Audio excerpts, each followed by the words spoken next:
And good day all, this is Healing29 back again for manga I have recently read through between August to September 2024. And as you can see here, I've been reading quite a bit of a slightly bigger size manga. And I'll start off with what I've been reading quite a lot of, and that is the story of Ultraman through Viz Entertainment or Viz Media. And I must admit, I've really enjoyed reading through the manga. I hope I'm around to get volume 20 of the series.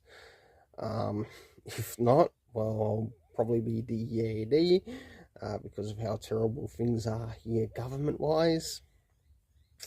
But let's take a look at many of these amazing covers as well in relation to this particular series.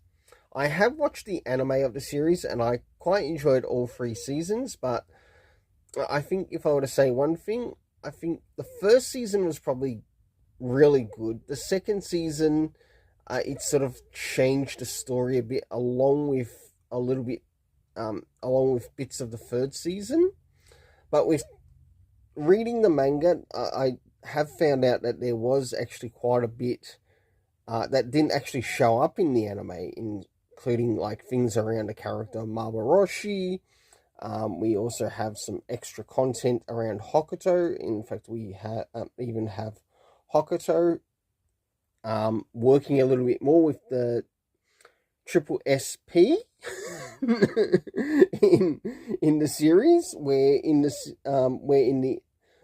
anime it's a little bit different, but I still like how both the anime and the manga show how different the characters are, even in relation to where they stand in certain issues. And I think they've done a really good job with that. I must admit, I do enjoy the Shin Hayata along with his son Shinjiro Hayata. Then we move into Maboroshi. We eventually meet the character of Taro and Jack and many others. There's one character that you see in the animated series that sort of like keeps to his sort of like alien form, but he's still like a really useful character. If anything, he's actually quite a helpful character in the manga, where in the series it comes off a little bit differently, or in the animated series it comes off a little bit differently. So,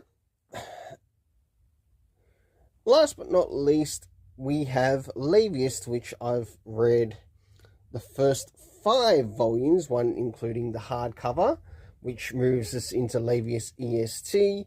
And this Labius itself works in the area of, say, mechanical martial arts. And there's a character known as the Clown, where in the actual animated series, I wish they'd do like a bit of a remake of the animated series, but still keep that original series, because I feel like they could probably build up a new story on that one, but also maybe keep to the original series, because when you're reading through the manga here of Labius, it gets brutal, and I mean it gets brutal. If you thought the Labius anime was brutal, no. Check out the manga. It's even more brutal than the actual anime. So moving into the next thing, which I'll cover quickly, and that is the area of the ratings in relation to the manga that we've got here. I absolutely enjoy every cover here in relation to Ultraman, because with some of the covers we've got the heroes, on some of the other, whilst there are some covers which we also have a couple of the villains. I think they did a really good job with this. So moving into the area of the story and the art, I'll just go by the first 5 and then we'll move on to 6 to 12, and then the last one 13 to 19. So from volumes 1 to 5, I give it a 7.5 out of 10. I really enjoyed what I was reading here. I enjoyed the build-up. I enjoyed the character building, including like with the area of the suits, the powers, and also learning what characters have which abilities. So 7 for the first. Moving into 6 to 12, I give it an 8 out of 10. Moving into an 8.5 as we move on to the last part. Until I get a hold of volume 20, and hopefully I am around to cover that in a review in something like this. Next we have, or last but not least, we have Labius. Like I mentioned before, I did actually get to watch the animated series of this, and I am going to have to try to cover it in a video, depending if that video comes out before this actual video or after this actual video. I don't know, for when it shows up on YouTube. So, as I was reading through Labius, we got to see how brutal this world is, and being mechanical martial arts, it does actually involve kicks and strikes and grappling.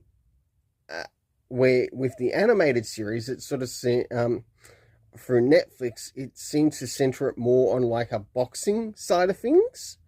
And I don't think there's anything wrong with that, but at least it sort of like brings in the key characters. You learn a bit about the characters. Would I call it a great adaptation? No, but I think it's an okay adaptation for what it is. But I would like to see them sort of like remake that series to make it more manga accurate to what we've got here. To which, whilst I was reading through this, like after you finish Labius's first fight, or Labius fight in the main, we move into EST. When EST begins, we get to see Labius actually catch up with his old man, his father, and there's quite a number of surprises along the way, including a character known as Clown, or Dr. Clown, and you see that he's got a bit of a connection to something a little bit bigger that's happening within the story. We do learn that Natalia Cromwell, or Natalia, who you also see in the animated series, who also has played a part in sort of like helping Labius, but in this case, he does something in a way to help her, and she is going up against Balthus Langdon, who is AJ's brother. And if it's one thing we've already learned about Balthus J. Langdon, is that he's almost killed men.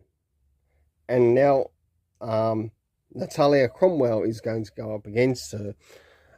Where I finished this, out of these 24 volumes, or out of these overall volumes that I've read through, we are left on a cliffhanger to see how this fight will begin.